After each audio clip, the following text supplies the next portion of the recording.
जनाब, am I audible? जी sir. Yes sir. Okay.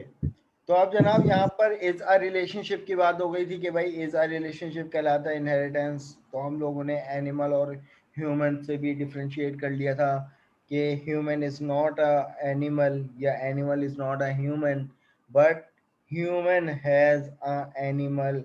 तो अगर हमारे पास एनिमल की क्लास के अंदर और ह्यूमन की क्लास के अंदर एनिमल का ऑब्जेक्ट पास हो जाए तो इसका हरगिज़ मतलब नहीं है कि ये इनहेरिटेंस है, ये हैज़ आ रिलेशनशिप कहलाता है। लेकिन इस आ की कहीं भी बात आ जाए तो वो छूटते ही इनहेरिटेंस आप लोग कंसीडर करोगे। सेंटेक्स आप सबको पता होगा, सेंटेक्स क्या होता है। अच्छा जनाब, मुझे ये बताइए कि कैसे आइडेंटिफाई करोगे कि which one is base class and other one is drive class. Parent class को हम लोग पेरेंट क्लास कहते हैं, बेस क्लास कहते हैं, सुपर क्लास कहते हैं। और इसी तरीके से चाइल्ड क्लास को जनाब हम सब क्लास कहते हैं, ड्राइव क्लास कहते हैं, और या चाइल्ड का नाम दे रहे होते हैं। तो बताओ यहाँ पर कैसे आइडेंटिफाई करोगे कि what is the parent class and what is the child class. Sir colon parent के बाद क्लास। जो आ रही है वो पेरेंट क्लास है, यानी जो उससे प्रीवियस क्लास लिखी हुई है उससे इनहेरिट हो रही है। इसका मतलब वो चाइल्ड क्लास है और कोलन के आगे जो लिखी हुई है वो उसकी पेरेंट क्लास है। ठीक है। जो क्लास के बाद जो बनती है यानी कॉलन से पहले जो क्लास बनती है वो हमारे पास जनाब ड्राइव क्लास होती है या चाइल्ड क्लास होती है या सब क्लास होती है। और उसके बाद कॉलन के बाद जो क्लास आती है जनाब वो हमारे पास सुपर क्लास होती है, पेरेंट क्लास होती है या बेस क्लास होती है। राइट, ये तीन नाम होते हैं। आपके टीचर आपको सवाल में कोई भी नाम यूज करके दे सकते हैं, तो आपको ये 6 के 6 नाम पता होने चाहिए। 3 नाम चाइल्ड के और जनाब 2 नाम जो हैं वो 3 नाम जो हैं वो ड्राइव के, वो बेस क्लास के। अच्छा अब जनाब फॉर द टाइम बिंग मैं एक क्लास को यहाँ से स्किप कर रहा हूँ, ठीक है, और यहाँ से तमाम के ऑब्जेक्ट भी क्या कर रहा हूँ, रिमूव कर रहा हूँ। अब आपके सामने ये 2 क्लासेस हैं। एक क्लास हार्डवेयर है जो कि प्रोडक्ट से इनहेरिट है, और हार्डवेयर से पहले एक क्लास बनी हुई है प्रोडक्ट। अब इस प्रोडक्ट की क्लास के अंदर मैं एक कंस्ट्रक्टर बना देता हूँ और सिंपली उसके अंदर मैं कह देता हूँ कि दिस इज प्रोडक्ट्स क्लास। ठीक है। अब हार्डवेयर में भी जाता हूँ और हार्डवेयर में भी जाके सिंपल कंस्ट्रक्टर बना देता हूँ और यहाँ पे कह देता हूँ कि भाई दिस इज हार्डवेयर क्लास। ठीक है भाई, ये काम तो सबको समझ में आता है कि हमने क्या किया है कि भाई दोनों क्लासेस में एक एक कंस्ट्रक्टर ले लिया। फॉर द टाइम बीइंग इनकी प्रॉपर्टी को आप लोग चाहो तो कमेंट आउट कर सकते हो, इट्स अप टू यू। अभी हम यहाँ पे बात कर रहे हैं कि भाई हमारे पास जो कॉन्सेप्ट मिलता है अगला, वो क्या मिलता है, कंस्ट्रक्टर लाइफ साइकिल का। अब कुछ नहीं करता, अगर फिलहाल मेरे पास यहाँ पर ये क्लास जो है वो इनहेरिट भी नहीं है, तो अब इसका मतलब ये है कि भाई कंपाइलर को क्लियर हो गई ये बात कि ये एक सेपरेट क्लास है और जनाब ये एक सेपरेट क्लास है। अब मेन के सेक्शन में आते हैं और मैंने सिंपल यहाँ पर hardware h1 equal to new hardware का ऑब्जेक्ट बनाया और अपने प्रोग्राम को मैं इंप्लीमेंट करूंगा। तो मुझे बताइए मुझे क्या आउटपुट मिलना चाहिए।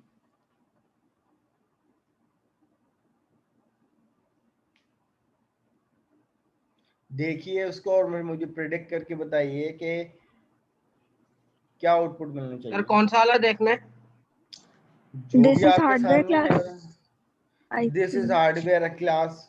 वो इसलिए क्योंकि जनाब यहाँ पर देखिए ना कि एक सेपरेट क्लास है, इसका किसी क्लास से कोई ताल्लुक नहीं और ऑब्जेक्ट भी हमने इसी क्लास का बनाया है। तो यहाँ पर जो हमारे पास आउटपुट आना चाहिए, मैं आपका कंसोल डॉट रीड लाइन लिख दूँ, कंसोल डॉट रीड लाइन। तो यहाँ पर जो हमारे पास आउटपुट आना चाहिए जनाब वो आना चाहिए जो हम एक्सपेक्ट कर रहे हैं, this is the hardware class.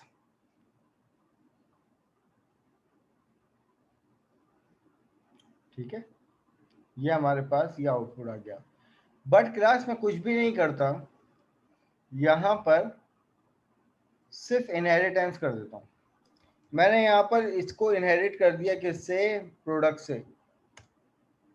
अभी भी मुझे यही आउटपुट मिलना चाहिए क्योंकि मैंने सिर्फ इनहेरिटेंस किया और तो कुछ भी नहीं किया, और ऑब्जेक्ट तो मैं सिर्फ हार्डवेयर का ही दे रहा हूँ। और यहाँ पे देखिए सीधा सीधा कंस्ट्रक्टर किसका यूज हो रहा है, हार्डवेयर का। तो अभी भी मैं यही एक्सपेक्ट करूंगा कि जनाब मेरे पास यही लाइन प्रिंट होनी चाहिए, राइट? ऐसा है या नहीं? नहीं नहीं सर, सर ऐसा नहीं है। सर, मेथड के ऐसा बगैर नहीं नहीं होगा कॉल सर, होगी। वो जब आपने मेथड उसको लिंक करवा दी, इनहेरिटेंस करवा दी उसकी, तो उस नहीं, समय एक मेरे मिनट साथ एक में मिनट कॉल एक मिनट, मेथड कहाँ से आ गया? अगर कोई मेथड उसका बनाएंगे ये जो मेन प्रोग्राम के अंदर, तो मेरे ख्याल से हाँ, उससे ये प्रिंट होगा नहीं देखो, वरना अभी तो नहीं आएगा। नहीं नहीं देखो, मैं सिर्फ यहाँ पे कंस्ट्रक्टर बनाए हुए हैं, सही है। और यहाँ पर आप देखो ये क्या है, ये कंस्ट्रक्टर भी तो कॉल हो रहा है, किसका हो रहा है, हार्डवेयर का। तो हम ये जी एक्सपेक्ट कर रहे हैं कि जनाब ये लाइन प्रिंट होनी चाहिए, नहीं, दिस इज द नहीं हार्डवेयर सर, क्लास। प्रोडक्ट्स का भी आएगा नहीं, क्योंकि आपने उसको इनहेरिट करवा दिए। हाँ, अब ये कहलाता है कॉन्सेप्ट किसका, कंस्ट्रक्टर लाइफ साइकिल जनाब। अब जब इनहेरिटेंस हो जाएगी तो कभी भी ऐसी इंप्लीमेंटेशन नहीं होगी, हमेशा ये इंप्लीमेंटेशन होगी। कंपाइलर सबसे पहले किसी भी क्लास का अगर ऑब्जेक्ट बना हुआ हो तो उसके कंस्ट्रक्टर को जब कॉल करवाने जा रहा होता है तो कंपाइलर पहले कॉल करवाने से पहले ये चेक करता है कि ये क्लास किसी और क्लास से इनहेरिट तो नहीं है। अगर इनहेरिट नहीं होती, अगर फॉर सपोज जैसे कि यहाँ पे था, तो जब कंपाइलर ना इसका कंस्ट्रक्टर को रीड करवाने, इसके अकॉर्डिंग क्या है, ये कंस्ट्रक्टर कॉल हो रहा है, जब कंस्ट्रक्टर रीड करने आएगा ना तो पहले हार्डवेयर को चेक करेगा कि भाई हार्डवेयर की कोई पेरेंट क्लास तो नहीं है, हार्डवेयर किसी की ड्राइव क्लास तो नहीं है। तो जनाब अगर कंपाइलर को कोई इनहेरिटेंस नहीं मिलेगी तो कंपाइलर सीधा सीधा उसी क्लास का ऑब्जेक्ट बना, इसका कंस्ट्रक्टर कॉल करवा देगा, जो कि यहाँ पे आपके सामने है, ठीक है। बट जनाब यहाँ पर जब आप इनहेरिटेंस कर देते हो ना तो फिर होता ये है कि कंपाइलर, अब आपने देखो ऑब्जेक्ट कहीं भी प्रोडक्ट का नहीं बनाया हुआ, आपने हार्डवेयर के बनाया हुआ, अब कॉल हार्डवेयर का कंस्ट्रक्टर हो रहा है। लेकिन जनाब जब कंपाइलर इसको रीड करने आएगा ना तो पहले मेक श्योर करेगा कि भाई हार्डवेयर की कोई पेरेंट क्लास तो नहीं है। अगर कोई पेरेंट क्लास मिलती है तो वो पेरेंट क्लास पे स्विच कर जाएगा और फिर पेरेंट के कंस्ट्रक्टर पर रहते हुए ये चेक करेगा कि क्या प्रोडक्ट की क्लास की कोई पेरेंट क्लास तो नहीं है। अब यहाँ पर हमारे केस में क्या है कि भाई हार्डवेयर की एक पेरेंट क्लास है प्रोडक्ट, तो कंपाइलर प्रोडक्ट पे चले गया और फिर ये चेक करेगा कि भाई प्रोडक्ट की तो कोई पेरेंट क्लास नहीं है, नहीं भाई प्रोडक्ट जो है वो इंडिपेंडेंट क्लास है। तो सबसे पहले ये क्या कर रहा है, ये प्रोडक्ट का कंस्ट्रक्टर को इंप्लीमेंट कर रहा है और फिर आ रहा है हार्डवेयर के कंस्ट्रक्टर पे, सही है। तो इसको कहते हैं कंस्ट्रक्टर लाइफ साइकिल, कि जब भी इनहेरिटेंस होती है क्लासेस के दरमियान, सही है। और सिंपली जब तो कंपाइलर क्या वर्क करता है, पहले ये चेक करता है कि भाई जो भी चाइल्ड क्लासेस होती हैं उनको चलाने से पहले ये चेक करता है कि भाई उनकी पेरेंट कौन कौन है, फिर वो उनके पेरेंट पे जाता है। तो इस तरीके से पूरी साइकिल चल रही होती है। फिर जो सबसे पहले उस क्लास को पिक करता है जो कि इंडिपेंडेंट क्लास होती है। तो हमारे केस में हार्डवेयर की पेरेंट कौन थी, प्रोडक्ट। लेकिन प्रोडक्ट भी अगर किसी और से इनहेरिट होती, for suppose x y z कोई भी एक क्लास होती, तो वो एक्स वाई जेड क्लास पे जाता वो। फिर उसके बाद अगर एक्स वाई जेड किसी और से इनहेरिट नहीं होती तो फिर वो एक्स वाई जेड के पहले कंस्ट्रक्टर को चलाता, फिर उसके बाद क्या आता, प्रोडक्ट पे आता, प्रोडक्ट के कंस्ट्रक्टर को चलाता, फिर हार्डवेयर पे आता। This is called the constructor life cycle inheritance. ये बताओ ये वाला फलसफा कितनों को समझ में नहीं आया, और अगर आ गया है तो मुझे एक्नॉलेज करो, क्योंकि मैं अब यहाँ पर पैरामीटराइज कंस्ट्रक्टर लाइफ साइकिल की बात करने जा रहा हूँ।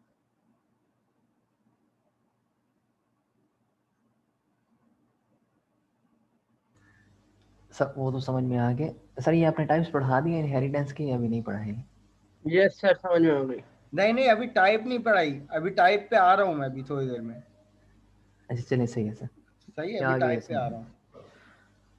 अभी हम इन्हीं की, मैंने अभी जो क्लोथ की क्लास भी बनाई हुई थी ना, ये भी हम एक टाइप यूज करते हुए आ रहे हैं, लेकिन हमें अभी नहीं पता हम कौन सी टाइप यूज करते हुए आ रहे हैं। अभी मैं बताता हूँ इस बात को, ठीक है। सही है सर वो तो। अच्छा, अब जनाब हमारे पास कंडीशन ये आ गई कि भाई फॉर सपोज मेरे पास यहाँ पर ऑब्जेक्ट किसका बना हुआ है, हार्डवेयर क्लास का।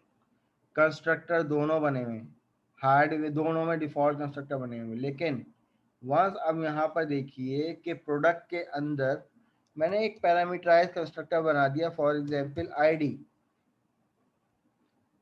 तो अब यहाँ पर मेरे पास एरर यहाँ पे आ रहा है, यहाँ पे नहीं आ रहा। अब इस एरर को कोई डिफाइन कर सकता है? जिसको जो पता है वो बता दे, गलत भी पता है तो बता दो। सर जी सर मुझे पता है जी जी बताइए। सर, यहाँ पे आपने अच्छा एक एक मिनट बात सुनो, इंटीजर दिया सॉल्यूशन हुआ मत है बताना, और यहाँ पे सॉल्यूशन आपने मत कुछ नहीं बताना। दिया हुआ। हाँ, तुम मुझे सिर्फ इसका एरर बताना, सर सॉल्यूशन मत बताना। सही है। सर यहाँ पे आपने, चले सर, सर इसके अंदर एरर ये है कि ना आपने यहाँ पे एक इंटीजर दिया हुआ है और जी यहाँ जी। पे कुछ नहीं दिया हुआ। अब सवाल मेरा ये उठता है ना कि भाई ये तो हार्डवेयर का कंस्ट्रक्टर है ना, और हार्डवेयर में तो मैंने कोई भी कंस्ट्रक्ट वो नहीं दिया हुआ आर्ग्यूमेंट, तो यहाँ पे क्यों एरर आ रहा है? सर लेकिन सर आपने इसलिए उसको आ रहा है इनहेरिट तो क्योंकि सर करवाया वन पीछे से। इनहेरिट जैसे करवाया। ही सबसे पहले ये चलेगा तो फिर हम्म ये कहेगा कि मुझे वो भी तो जो आईडी है वो इसको नहीं मिल रही कहीं से भी। हम्म जब हार्डवेयर का कंस्ट्रक्टर चलेगा तो सबसे पहले क्लास प्रोडक्ट चलेगी, तो उसका हम्म, कंस्ट्रक्टर जब चलेगा तो सर उसको आईडी भी तो चाहिए होगी चलने के लिए। बिल्कुल सही है।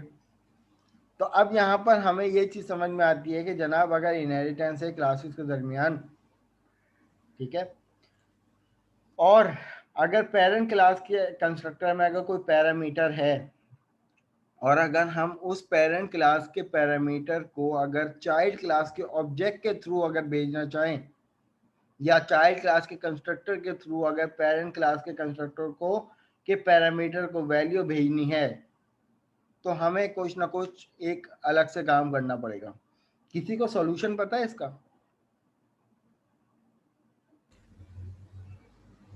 बेस का कीवर्ड यूज कर दिया। सही है। अब यहाँ पे हमें एक नया कीवर्ड मिलता है, बेस। बेस से हमें देखते ही समझ में आता है, बेस का मतलब ये है कि कोई ना कोई पेरेंट क्लास की कहीं ना कहीं इसकी फंक्शनलिटी होगी पेरेंट क्लास से के हवाले से। अब जनाब यहाँ पर सिनेरियो दोबारा समझ लो कि हार्डवेयर क्योंकि इनहेरिट है प्रोडक्ट से, और प्रोडक्ट के कंस्ट्रक्टर के अंदर हमने एक पैरामीटर पास कर दिया। अब जब हार्डवेयर का कंस्ट्रक्टर चलेगा ना, तो वो पहले जाएगा प्रोडक्ट के कंस्ट्रक्टर पे, और प्रोडक्ट के कंस्ट्रक्टर पे इसको आईडी चाहिए। अब आईडी तो कहीं से आ ही नहीं रही, तो जनाब हमें क्या करना पड़ेगा यहाँ पर कि आप इसके कंस्ट्रक्टर को इनहेरिट करोगे, और यहाँ पर एक कीवर्ड यूज होता है बेस का, और बेस किसी भी क्लास के अंदर अगर बेस का कीवर्ड यूज किया जाता है, तो वो बेस का कीवर्ड खुद ही पिक कर लेता है कि जनाब उस एग्जिस्टिंग क्लास की पेरेंट क्लास कौन है। अब देखें, मैंने सिर्फ यहाँ पे बेस लिखा हुआ है, तो इसने खुद ही पिक कर लिया कि भाई हार्डवेयर की क्लास की बेस क्लास कौन है, प्रोडक्ट है, और प्रोडक्ट के अंदर एक प्रोडक्ट का कंस्ट्रक्टर है जिसके अंदर इंटीजर आईडी का एक आर्गुमेंट चाहिए। तो अब जनाब हमें क्या करना पड़ेगा, सबसे पहले तो हार्डवेयर के अंदर एक पैरामीटर पास करना पड़ेगा, फॉर एग्जांपल इंटीजर x हमने एक पैरामीटर दे दिया। अब ये x जो है वो बेसिकली बेस की कीवर्ड से रेफर बन गया, कि अब इसका मतलब ये है कि आपने बेस लगा दिया, और उसके बाद इस बेस के बाद पैरेंथेसिस का क्या मतलब है कि यार ये आप इस कंस्ट्रक्टर को इनहेरिट कर रहे हो इसके पेरेंट क्लास के कंस्ट्रक्टर के साथ, और जो आपने हार्डवेयर के अंदर पैरामीटर पास किया है वो आप यहाँ पे पास कर दोगे। तो अब इसका ये मतलब हुआ है कि हार्डवेयर के ऑब्जेक्ट से जो आर्ग्यूमेंट आएगा वो अल्टीमेटली कहाँ जाएगा, बेस का कीवर्ड कहाँ लेके जाएगा, प्रोडक्ट के कंस्ट्रक्टर के इस आईडी के पैरामीटर में। अब देखो यहाँ से एरर हट के यहाँ पे आ गया। अब ये वाला मसला तो हमें पता है कि भाई यहाँ पे एरर क्यों आता है। यहाँ पे एरर जनाब इसलिए आता है कि उस क्लास के अंदर अब कोई डिफॉल्ट कंस्ट्रक्टर नहीं है, अब उस क्लास के अंदर एक पैरामीटराइज कंस्ट्रक्टर है, लेकिन जिसका काम क्या है, जो कि बेस को अपने पैरामीटर की वैल्यू किसको दे रहा है, बेस के पैरामीटर को। तो जो यहाँ पर फॉर एग्जांपल मैंने अपनी आईडी दे दी 64430, मेरी स्टूडेंट आईडी दे दी। तो अब इसका क्या मतलब हुआ, अगर मैं यहाँ पर इसको this is product class and ID is concatenate करके यहाँ पे मैंने कर दिया आईडी, तो अब मुझे बताओ आउटपुट क्या मिलना चाहिए मुझे। सर जो आपने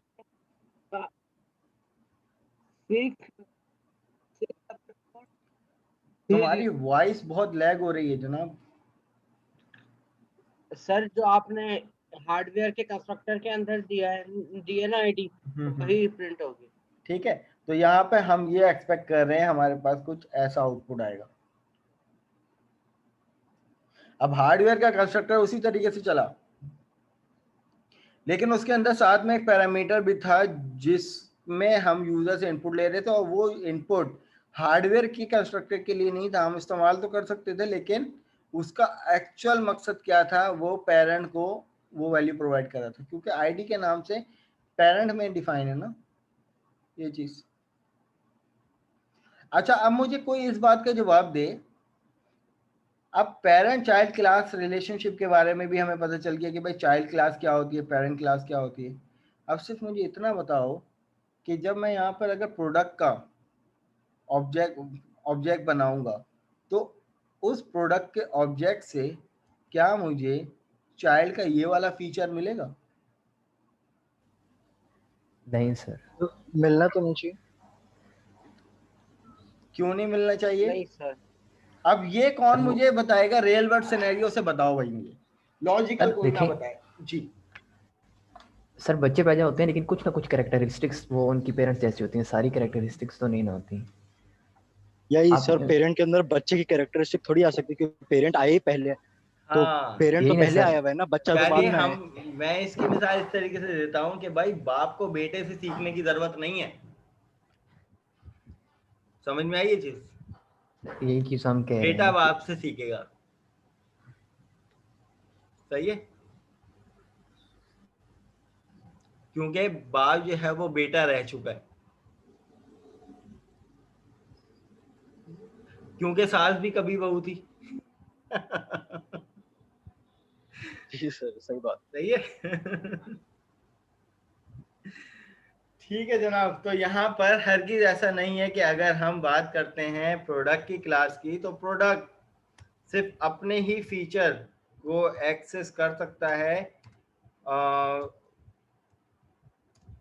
इस तरीके से कि अगर मैं यहाँ पर बात करता हूँ इन प्रॉपर्टीज की,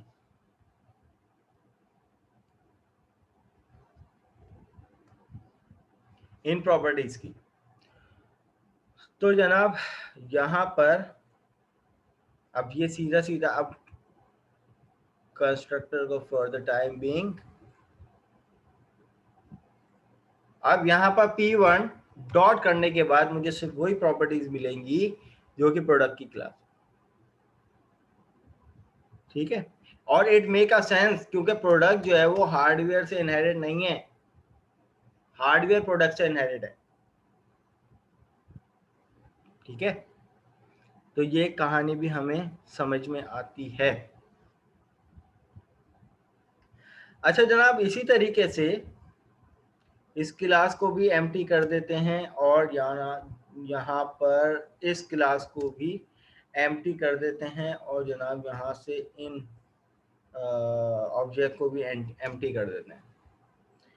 अब छोटी सी एग्जांपल यहाँ पर ले लेते हैं मेथड की, कि भाई मैंने एक मेथड बनाया पब्लिक वॉइड। अच्छा, ये स्क्रीन सबको शेयर है, मेरी विजिबल है जो मैं कोड कर रहा हूँ? थोड़ा सा मैंने फॉन्ट छोटा किया हुआ है ताकि जो है ना वो फॉन्ट बढ़ाऊं। नो सर, शेयर नहीं हो रही। यस सर, बढ़ा दें। अच्छा सर दिख तो रहा है लेकिन क्लियर नहीं हो रहा है। ठीक है, अब सही है। यस सर, अब सही है। पब्लिक वॉइड डिस्प्ले, ये एक मेथड बना दिया। अब इसके अंदर कहा कंसोल डॉट राइट लाइन के अंदर कि भाई दिस इज प्रोडक्ट्स मेथड, और इसी मेथड को मैंने यहां से कॉपी किया, यहां पे पेस्ट कर दिया और यहां पे कह दिया दिस इज हार्डवेयर मेथड। ठीक है जनाब, और यहां पर आकर hardware h1 equal to new hardware, h1 dot करने के बाद डिस्प्ले। तो बताइए कौन सा मेथड चलना चाहिए?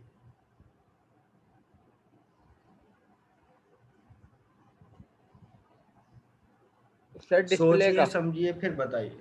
डिस्प्ले तो सर दोनों है मेरे डिस्प्ले का दोस्त, मेथड चल रहा डिस्प्ले तो दोनों मेथड हैं, ये भी डिस्प्ले ये भी डिस्प्ले, है, हार्डवेयर इनहेरिटेंस है। वाला चलेगा। सर दोनों हार्डवेयर चलेंगे। दोनों चलेंगे। कौन कौन लोग कह रहे हैं कि भाई हार्डवेयर वाला चलेगा? सर मैं कह रहा हूँ जैद। सही है, और मैं भी कह रहा हूँ कि भाई सिर्फ हार्डवेयर वाला चलेगा। और बाकी लोग, कुछ लोग कह रहे हैं कि भाई दोनों चलेंगे। उनके जहन में ये बात है कि जनाब ये इनहेरिटेंस हुई है इसलिए कंस्ट्रक्टर नहीं, वो कंस्ट्रक्टर लाइफ साइकिल है मेरे दोस्त, ये कंस्ट्रक्टर नहीं, ये यूजर डिफाइंड मेथड है। अब यहाँ पर जो इसकी अप्रोच बाय डिफॉल्ट जो इसकी फंक्शनलिटी होती है वो ये होती है कि पहली बात तो ये है कि जब मैं इसको बिल्ड करूंगा ना तो एक वार्निंग जनरेट करेगा। और वार्निंग किस पे दे रहा है भाई? इस पे भी तो दे सकता था, इस पे क्यों दे रहा है? क्यों? क्योंकि भाई ये पेरेंट क्लास है, पहला हक इसका है।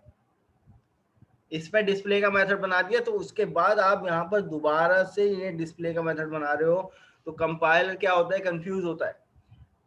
कंफ्यूज इस तरीके से होता है क्योंकि जनाब इनहेरिटेंस हो गई। अब कंपाइलर को पता है कि भाई इसका ताल्लुक इससे है, अगर इनहेरिटेंस नहीं होती तो यहाँ पर कोई वार्निंग भी नहीं आती। अब कोई वार्निंग नहीं है, लेकिन यहाँ पर जनाब वार्निंग आ गई। कंपाइलर इस इनहेरिटेंस की वजह से परेशान हो गया कि जनाब मैं मुझे बताओ कि मैं कौन सा मेथड चलाऊं, कि ये वाला डिस्प्ले चलाऊं ये वाला डिस्प्ले चलाऊं। तो कंपाइलर तंग आके क्या करता है कि वो वाला मेथड चला देता है जो इसके नियर बाय होता है। अब मुझे बताइए कि इस ऑब्जेक्ट से नियर बाय मेथड ये वाला है या ये वाला है? सर ये वाला है, हार्डवेयर वाला। हार्डवेयर वाला है ना, तो ये सिंपल हार्डवेयर वाला मेथड कॉल कर दे। सही है। अब इस वार्निंग को अगर खत्म करनी है तो जनाब ये वार्निंग ही हमें ये कह रहा है, यहाँ पर नोटिस करो, कह रहे हैं कि भाई ये वार्निंग आ रही है, कंपाइलर जो है वो परेशान है कि भाई हमारे पास कंसोल एप्लीकेशन 3 में जो इन्वेंट्री मैनेजमेंट सिस्टम है उसके अंदर एक प्रोडक्ट की क्लास है जिसके अंदर डिस्प्ले का मेथड है, और आपने यहाँ पे भी मेथड बना लिया। तो कह रहा है कि जहाँ जिस मेथड में वार्निंग आ रही है ना उसमें कह रहा है कि आप न्यू का कीवर्ड इस्तेमाल कर लो तो ये वार्निंग खत्म हो जाएगी। तो इसका मतलब कंपाइलर को मेक श्योर हो जाएगा कि जनाब एक्चुअल यूजर इस टाइम जो है वो हार्डवेयर का ही मेथड चलाना चाह रहा है क्योंकि ऑब्जेक्ट हार्डवेयर का। अब अगर मैं यहाँ पर इसको बिल्ड करूंगा ना तो अब यहाँ पर कोई वार्निंग नहीं आएगी और सीधा सीधा प्रोग्राम मेरे पास जो है वो विदाउट वार्निंग चलेगा। तो ये वार्निंग थी, कोई एरर नहीं था, ना कोई रन टाइम एरर था, ना कोई एक्सेप्शन आती, बस एक वार्निंग थी। राइट, यहाँ तक कोई सवाल है तो पूछ लीजिए। अब जनाब हमारे पास ये आता है कि भाई हम अगर हमें इसी मेथड से हमने अपना मेथड तो चला लिया, हमें ये वाला भी मेथड भी चलाना है और इसी ऑब्जेक्ट से, how is it possible? Sir इतना आसान है? बहुत आसान है। आपको पता है बेस का कीवर्ड क्या काम करता है? सर अगर कॉल किसी भी का। क्लास के, हाँ, बेस का कीवर्ड चलता तब है जब इनहेरिटेंस होगी, पहली शर्त तो ये है। अगर मैं यहाँ से इनहेरिटेंस हटा दूं ना और अगर मैं यहाँ पर लिखता हूँ बेस का कीवर्ड, सही है, तो ये हरगिज नहीं बताएगा, ये हरगिज नहीं बताएगा। क्यों? क्योंकि हार्डवेयर का कोई इस टाइम पेरेंट है ही नहीं। लेकिन जनाब आप जैसे ही यहाँ पर इनहेरिटेंस कर दोगे ना तो ये बेस का कीवर्ड खुद ही पिक कर लेगा जनाब। अब ये जो है ना मेरे पास जो हार्डवेयर है उसका जो है ना हार्डवेयर की पेरेंट क्लास कौन सी है। तो मैं यहाँ पर लिखता हूँ बेस डॉट करने के बाद मुझे मेथड मिलेगा डिस्प्ले। तो यहाँ पर देखिएगा, तो ये बेस ने क्या शो किया कि जनाब खुद ही पिक कर लिया, लिखा हुआ है class console application 3 dot inventory management system dot product. Product कहाँ से आया जनाब, ये हार्डवेयर की क्लास में आप बेस का कीवर्ड यूज कर रहे हो, तो साफ साफ कंपायर इसको पता चल गया कि भाई हार्डवेयर की एक पेरेंट क्लास है प्रोडक्ट। तो अब जनाब मेरे पास जो है वो हार्डवेयर के साथ साथ प्रोडक्ट का मेथड भी चलेगा,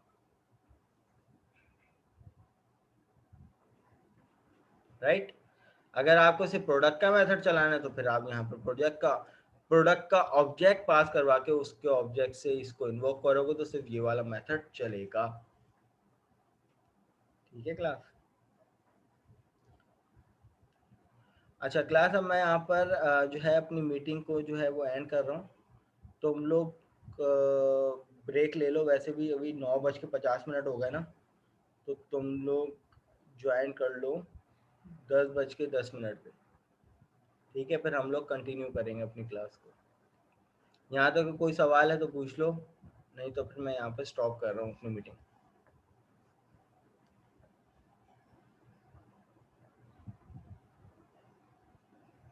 ठीक है भाई, ब्रेक कर लें फिर। ओके Yes, सर, sir, ब्रेक कर कर ले। लीजिए। ठीक है जनाब। सर वैसे आपने देर खत्म